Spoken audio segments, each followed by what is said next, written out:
Hello everyone and welcome to another video here on the Cycling Day in Extra channel, and today is the final monument that we're going to look at, Il Lombardia, and this year the race will be from Bergamo to Como, which is the reverse of last year and is 252 kilometers long, with plenty of riders looking to add another or even their first monument to their career. If you haven't already, make sure to subscribe to the channel and hit the like button, that really helps. But with that out of the way, let's get into the top 5. First on the list is Enric Mas of Movistar. The rider has been looking somewhat shaky in the beginning of the season, finishing 5th in the Vuelta a Catalunya, 6th in the Tour de Romandie, 7th in the Tour de Suisse, not quite getting that top result, and in the Tour de France being in their breakaway on a number of occasions and finishing 3rd on stage 17, but not getting that top result before going up to the Vuelta a España, where Enric Mas was able to finish high up on many of the mountain stages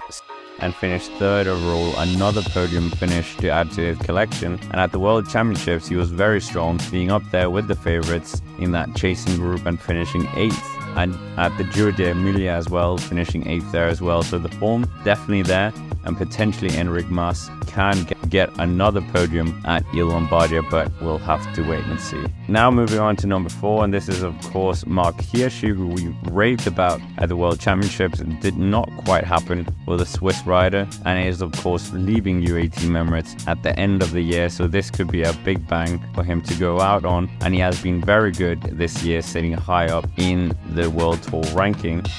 Early on in the year, he won the Drone Classic, finished 3rd in Milano-Torino, 2nd in Amstel Gold before some second place finishes in the Tour of Hungary and the Boucle de Mayenne, and then in the mid to late summer, something really switched on in Marc Hirschi, winning the Czech Tour overall, and after having won stage 2, and then went on to win the San Sebastian Classic in front of Julien Philippe, his new teammate in 2025, and won 4 more races in a row. After that, the Britannia Classic, the GP Industria, the Coppa Sabatini, and the Memorial Race of Pantani, before going to the Tour of Luxembourg, where he didn't quite get a victory but still finished 6th overall. And at the World Championships he was 6th in front of a home crowd, but recently he took a victory at the Coppa Agostini as well, adding another one-day race on Italian soil. So that actually means in 2024 he's managed to win 4 Italian one-day races after participating in 6, and potentially Il Lombardia could be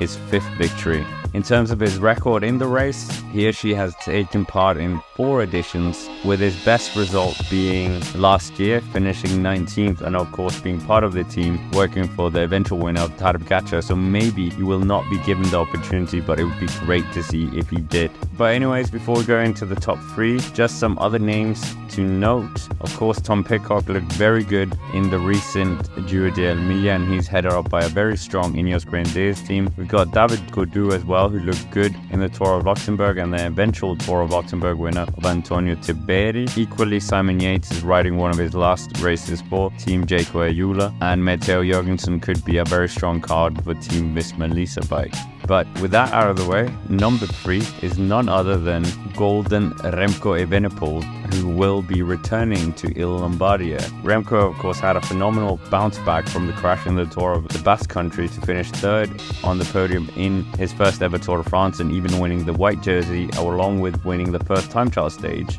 His Tour of Britain stint was a bit less headline grabbing, but seemed to be more of a form tuner for Remco Evenepoel, as he went on to win the World Time Trial Championships in an incredible fashion, despite that unlucky start in the beginning.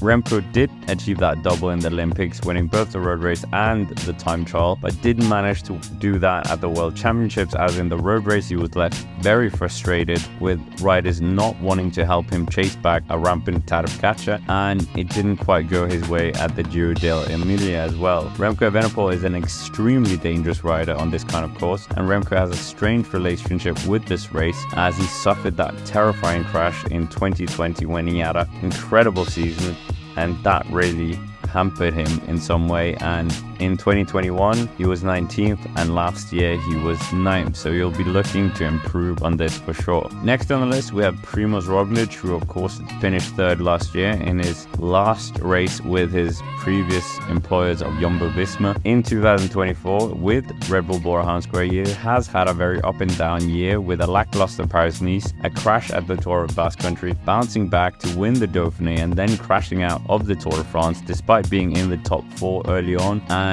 then Roglic saving his whole season by being imperious at the Vuelta a España and winning it overall. Roglic has taken part in the Lombardia before, 5 editions in total, and his best performance was of course last year, but in 2021 he also finished 4th. He has the attributes, and Red Bull Bora-Hansgrohe certainly bring a very strong team to support the crown jewel of Primoz Roglic, and he has shown in the past that he can beat a Tadej Pogacar, but the Tadej Pogacar right now is probably a hard challenge. Also, the Red Bull Bora-Hansgrohe team are bringing a strong unit around him. Vlasov, Martinez and Florian Lipovic, even Bob Jungels in one of his last races for the team, Jayed Hindley and Roger Adria, who has been very strong as well in recent races. But can Roglic win his first ever race of the falling leaves? That remains to be seen. Now coming to number 1, and that is of course the rider, as we said earlier, who has been dominating all aspects of 2024. That is Tadej Pogacar, who has been celebrating his new World Championships jersey already with a win at the Giro dell'Emilia. The Slovenian star won both the Giro d'Italia and Tour de France this year, and that is not to forget about his imperious win early on in Strade Bianche and his domination in Vuelta or Catalunya,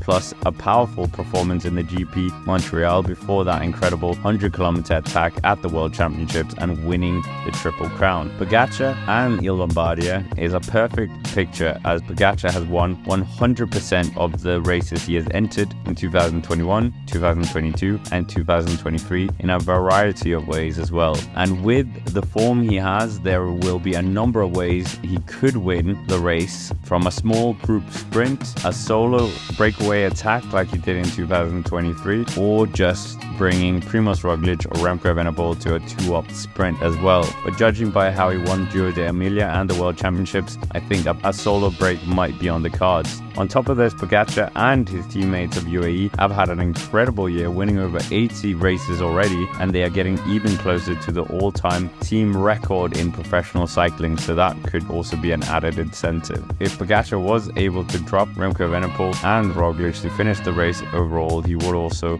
win another monument and just absolutely putting him in an Eddie Merckx-esque season. But we'll wait and see if he's able to do that. But anyways, with that, that's basically it for this video. Make sure to hit the like button, subscribe to the channel here on the Cycling Dane Extra, and check out the Cycling Dane and the Cycling Dane Action for a bit more content as well. But with that, thank you for watching, and I will see you around.